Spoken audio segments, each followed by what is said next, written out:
राधे राधे दोस्तों। आज की कहानी है एक स्त्री के चरित्र पर बुरी नजर डालने वाले का क्या हश्र होता है। बहुत ही अच्छी कहानी है, प्लीज कहानी को पूरा जरूर सुनिए। मुलिया को देखते हुए उसका पति कल्लू कुछ भी नहीं है।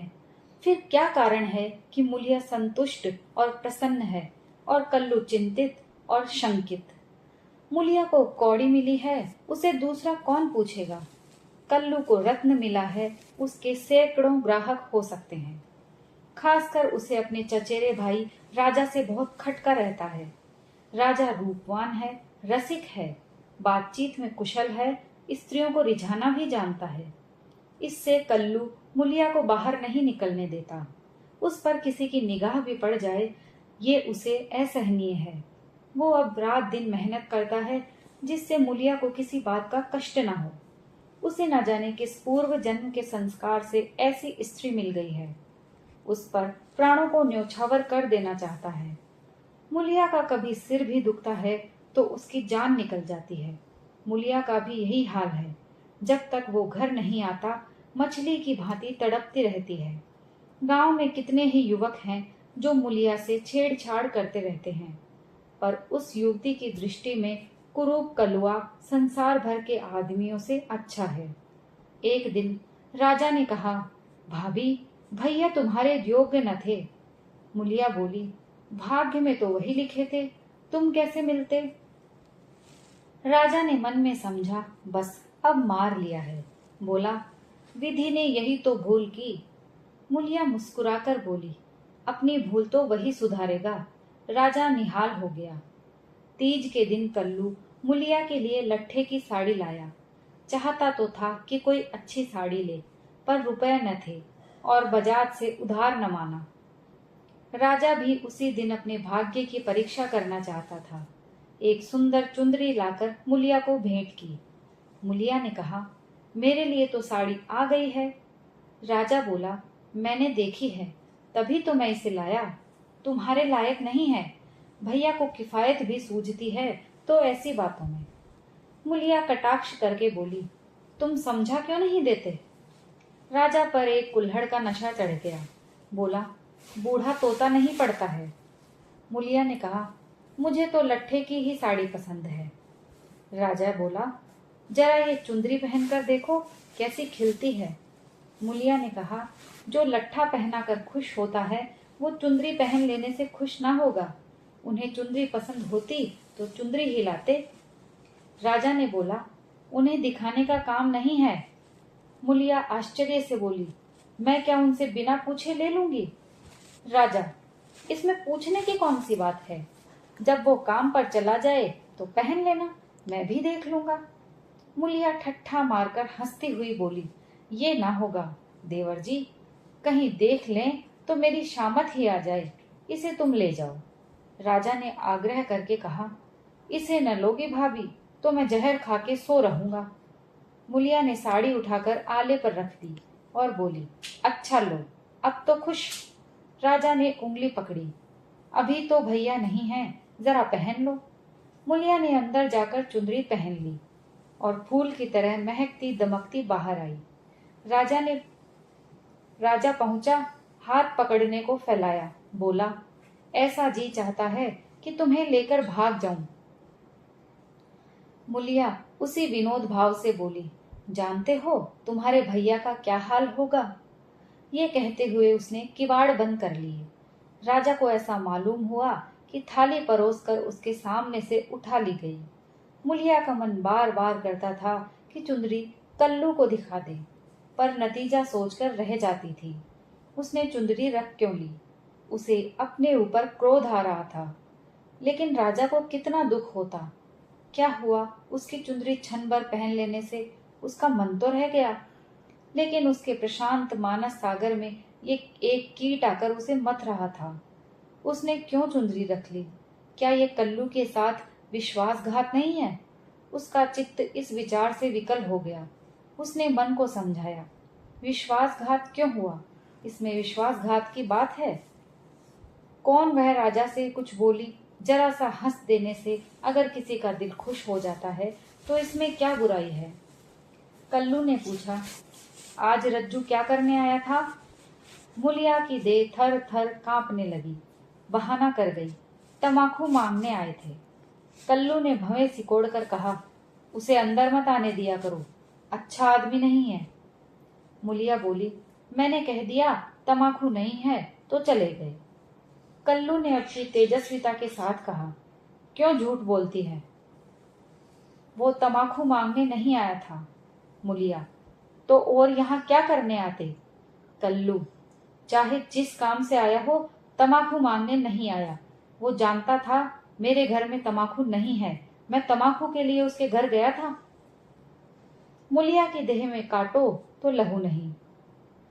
चेहरे का रंग उड़ गया। सिर झुकाकर बोली, मैं किसी के मन का हाल क्या जानूं। आज तीज का रत जगा था। मुलिया पूजा का सामान कर रही थी, पर इस तरह जैसे मन में जरा भी उत्साह, जरा भी श्रद्धा नहीं। उसे ऐसा मालूम हो रहा है उसके मुख में कालिमा पुत गई है और अब वह कल्लू की आंखों से गिर गई है। उसे अपना जीवन निराधार सा जान पड़ता था। सोचने लगी, भगवान ने मुझे ये रूप क्यों दिया? ये रूप न होता तो राजा क्यों मेरे पीछे पड़ता और क्यों आज मेरी ये गत होती? मैं काली कुरूप रहकर इससे कहीं सुखी रहती। तब तो मन इतना चंचल ना होता। जिन्हें रूप की कमाई खानी हो वो रूप पर फूले। यहाँ तो इसने मटियामेट कर दिया। न जाने कब उसे झपकी आ गई तो देखती है कल्लू मर गया है और राजा घर में घुसकर उसे पकड़ना चाहता है।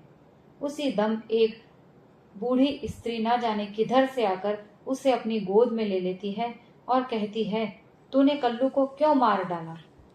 मुलिया रोकर कहती है, माता, मैंने उन्हें नहीं मारा।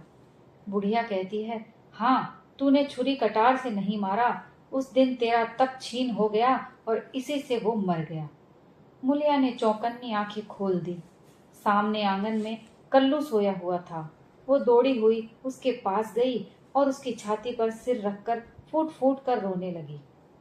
कल्लू ने घबराकर पूछा, कौन है? मुलिया, क्यों रोती हो? क्या डर लग रहा है? मैं तो जाग ही रहा हूँ।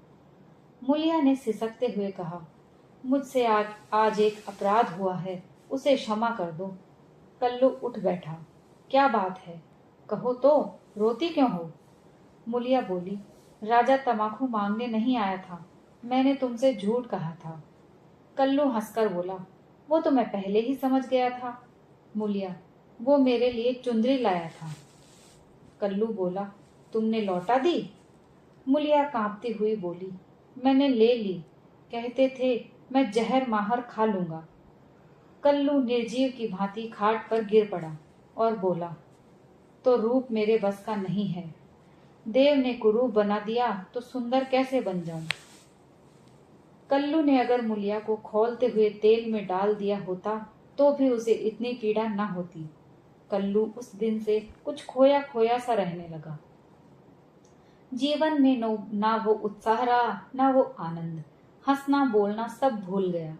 मुलिया ने उसके साथ जितना विश्वासघात किया था उससे कहीं ज्यादा उसने समझ लिया और ये भ्रम उसके हृदय में केवड़े के समान चिपट गया। वो अब घर उसके लिए केवल लेटने और बैठने का स्थान था और मुलिया केवल भोजन बना देने वाली मशीन। आनंद के लिए वो कभी कभी ताड़ी खाने चला जाता या चरस के दम लगाता। मुलिया उसकी दशा देख देख अंदर ही अंदर कुढ़ती थी। वो उस बात को उसके दिल से निकाल देना चाहती थी, इसलिए उसकी सेवा और मन लगाकर करती। उसे प्रसन्न करने के लिए बार बार प्रयत्न करती, पर वो जितना ही उसको खींचने की कोशिश करती थी उतना ही वो उससे दूर होता जाता था। कुशल ये था कि राजा जिस अंग्रेज के यहाँ खानसामा था उसका तबादला हो गया और राजा उसके साथ चला गया था। नहीं तो दोनों भाइयों में से किसी न किसी का जरूर खून हो जाता। इस तरह साल भर बीत गया। एक दिन कल्लू रात को घर लौटा तो उसे ज्वर था। दूसरे दिन उसकी देह में दाने निकल आए। मुलिया ने समझा माता है, मान मनौती करने लगी, मगर 4-5 दिन में ही दाने बढ़कर आंवले पड़ गए और मालूम हुआ कि ये माता नहीं उपदंश है। कल्लू के कलुषित भोग विलास का ये फल था। रोग इतनी भयंकरता से बढ़ने लगा कि आंवलों में मवाद पड़ गया और उनमें से ऐसी दुर्गंध उड़ने लगी कि पास बैठते नाक फटती थी। देहात में जिस प्रकार का उपचार हो सकता था वो मूलिया करती थी, पर कोई लाभ न होता था और कल्लू की दशा दिन दिन बिगड़ती जाती थी। उपचार की कसर वो अबला अपनी स्नेहमय सेवा से पूरी करती थी। उस पर गृहस्थी चलाने के लिए अब मेहनत मजदूरी भी करनी पड़ती। कल्लू तो अपने किए का फल भोग रहा था, मूलिया अपने कर्तव्य का पालन करने में मरी जा रही थी। अगर कुछ संतोष था तो ये कल्लू का भ्रम उसकी इस तपस्या से भंग होता जाता था। उसे अब विश्वास होने लगा था कि मूलिया अब भी उसी की है। वो अगर किसी तरह अच्छा हो जाता तो फिर उसे दिल में छिपा कर रखता और उसकी पूजा करता। एक दिन सुबह का वक्त था। मूलिया ने कल्लू का हाथ मुंह धुलाकर दवाई पिलाई और खड़ी पंखा डुला रही थी कि कल्लू ने आंसू भरी आंखों से देखकर कहा, मूलिया, मैंने उस जन्म में कोई भारी तप किया था कि तू मुझे मिल गई। तुम्हारी जगह मुझे दुनिया का राज मिले तो भी मैं ना लूं। मूलिया ने दोनों हाथों से उसका मुंह बंद कर दिया और बोली, इस तरह की बातें करोगे तो मैं रोने लगूंगी। मेरे धन्य भाग कि तुम जैसा स्वामी मिला। ये कहते हुए उसने दोनों हाथ पति के गले में डाल दिए और लिपट गई। फिर बोली, भगवान ने मुझे मेरे पापों का दंड दिया है। कल्लू ने उत्सुकता से पूछा, सच कह दो मूला, राजा और तुम में क्या मामला था? मूलिया ने आश्चर्यचकित होकर कहा, मेरे और उसके बीच कोई और मामला हुआ हो तो भगवान मेरी दुर्गति करें। उसने मुझे चुंदरी दी थी, वो मैंने ले ली थी। फिर मैंने उसे आग में जला दिया, तब से मैं उससे नहीं बोली। कल्लू ने ठंडी सांस खींचकर कहा, मैंने कुछ और ही समझ रखा था। न जाने मेरी मति कहाँ मर गई थी। तुम्हें पाप लगाकर मैं अपने पाप में फंस गया और उसका फल भोग रहा हूँ। उसने रो रो कर अपने दुष्कृत्यों का पर्दा खोलना शुरू किया और मूलिया आंसू की लड़ियां बहाकर सुनने लगी। अगर पति की चिंता ना होती तो उसने जहर खा लिया होता। कई महीने के बाद राजा छुट्टी लेकर घर आया और कल्लू की घातक बीमारी का हाल सुना तो दिल में खुश हुआ। तीमारदारी के बहाने से कल्लू के घर आने जाने लगा। कल्लू उसे देखकर मुंह फेर लेता, लेकिन वो दिन में 2-4 बार पहुंच ही जाता। एक दिन मूलिया खाना पका रही थी कि राजा ने रसोई के द्वार पर आकर कहा, भाभी, क्यों अब भी मुझ पे दया न करोगी? कितनी बेरहम हो तुम। कई दिन से तुम्हें खोज रहा हूँ पर तुम मुझसे भागती फिरती हो। भैया अब अच्छे ना होंगे, इन्हें गर्मी हो गई है। इनके साथ क्यों अपनी जिंदगी खराब कर रही हो? तुम्हारी फूल सी देह सूख गई है। मेरे साथ चलो, कुछ जिंदगी की बहार उड़ाएं। ये जवानी बहुत दिन ना रहेगी। ये देखो, तुम्हारे लिए एक कर्ण फूल लाया हूँ, जरा पहनकर मुझे दिखा दो। उसने कर्ण फूल मूलिया की ओर बढ़ा दिया। मूलिया ने उसकी ओर देखा भी नहीं। चूल्हे की ओर ताकती हुई बोली, लाला, तुम्हारे पैरों पड़ती हूँ, मुझे मत छेड़ो। ये सारी विपत्ति तुम्हारी लाई हुई है। तुम ही मेरे शत्रु हो, फिर भी तुम्हें लाज नहीं आती। कहते हो भैया आप किस काम के हैं। मुझे तो अब वो पहले से कहीं ज्यादा अच्छे लगते हैं। जब मैं ना होती तो वो दूसरी सगाई कर लाते, अपने हाथों ठोक खाते। आज मैं ही उनका आधार हूँ, वो मेरे सहारे जीते हैं। अगर मैं इस संकट में उनके साथ दगा करूं तो मुझसे बढ़कर अधर्मी कौन होगा, जबकि मैं जानती हूँ कि इस संकट का कारण भी मैं ही हूँ। राजा ने हंसकर कहा, ये तो वही हुआ जैसे किसी की दाल गिर गई तो उसने कहा, मुझे तो सूखी ही अच्छी लगती है। मूलिया ने सिर उठाकर उसकी ओर सजोत नेत्रों से ताकते हुए कहा, तुम उनके पैरों की धूल के बराबर भी नहीं हो लाला। क्या कहते हो तुम? उजले कपड़े और चिकने मुखड़े से कोई आदमी सुंदर नहीं होता। मेरी आंखों में तो उनके बराबर कोई दिखाई नहीं देता। कल्लू ने पुकारा, मूला, थोड़ा पानी दे। मूलिया पानी लेकर दौड़ी। चलते चलते कर्ण फूल को ऐसा ठुकराया कि आंगन में जा गिरा। राजा ने जल्दी से कर्ण फूल उठा लिया और क्रोध में भरा हुआ चल दिया। रोग दिन पर दिन बढ़ता गया। ठिकाने से दवा दारू होती तो शायद अच्छा हो जाता, मगर अकेली मूलिया क्या क्या करती। दरिद्रता में बीमारी कोढ़ का खाज है। आखिर एक दिन परवाना आ पहुंचा। मुलिया घर का काम धंधा करके आई तो देखा कल्लू की सांस चल रही है। घबराकर बोली, कैसा जी है तुम्हारा? कल्लू ने सजल और दीनता भरी आंखों से देखा और हाथ जोड़कर सिर नीचा कर लिया। यही अंतिम विदाई थी।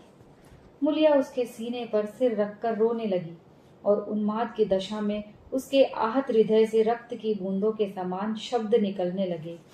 तुमसे इतना भी ना देखा गया भगवान, उस पर न्यायी और दयालु कहलाते हो, इसीलिए तुमने जन्म दिया, यही खेल खेलने के लिए। हाय नाथ, तुम तो इतने निष्ठुर ना थे, मुझे अकेली छोड़कर चले जा रहे हो। हाय, अब कौन मूला कहकर पुकारेगा?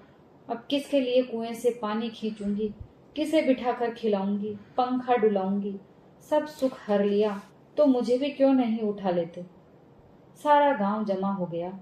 सभी समझा रहे थे, मुलिया को धैर्य न होता था। ये सब मेरे कारण हुआ, ये बात उसे नहीं भूलती। हाय हाय, उसे भगवान ने सामर्थ्य दिया होता तो आज उसका सिरताज यूं उठ जाता क्या? शव की दाह क्रिया की तैयारियां होने लगी। कल्लू को मरे 6 महीने हो गए। मुलिया अपना कमाती है, खाती है और अपने घर में पड़ी रहती है। दिन भर काम धंधों से छुट्टी नहीं मिलती। हाँ, रात को एकांत में रो लिया करती है। उधर राजा की स्त्री भी मर गई, मगर 2-4 दिन के बाद ही वो फिर छैला बना घूमने लगा और आज भी छूटा सांड हो गया। पहले स्त्री से झगड़ा हो जाने का कुछ डर था, अब वो भी ना रहा। अब की नौकरी पर से लौटा तो सीधे मुलिया के घर पहुंचा और इधर उधर की बातें करने के बाद बोला, भाभी, अब तो मेरी अभिलाषा पूरी करोगी या अभी कुछ और बाकी है? अब तो भैया भी नहीं रहे, इधर मेरी घरवाली भी सिधारी। मैंने तो उसका गम भुला दिया, तुम कब तक भैया के नाम को रोती रहोगी?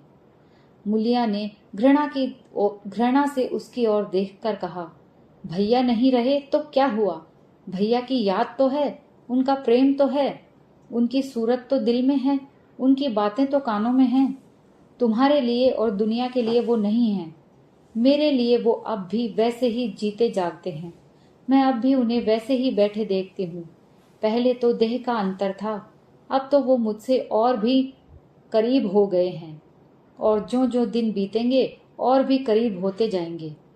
भरे पूरे घर में दाने की कौन कदर करता है?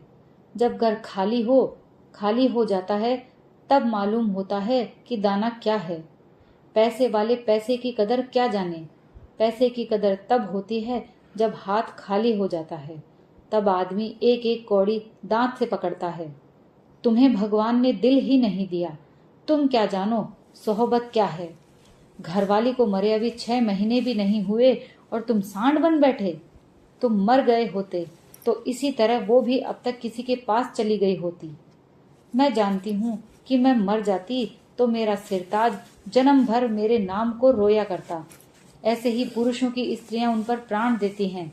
तुम जैसे सौदों के भाग में पत्तल चाटना लिखा है, चाटो, मगर खबरदार, आज से मेरे घर में पांव न रखना, नहीं तो जान से हाथ धोगे, बस निकल जाओ। उसके मुख पर ऐसा तेज, स्वर में इतनी कटुता थी कि राजा को जबान खोलने का भी साहस ना हुआ। चुपके से वो निकल भागा।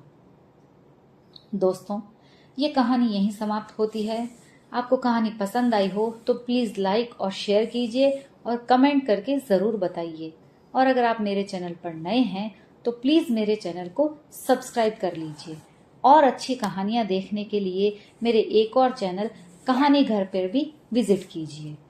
कहानी सुनने के लिए आपका बहुत बहुत धन्यवाद।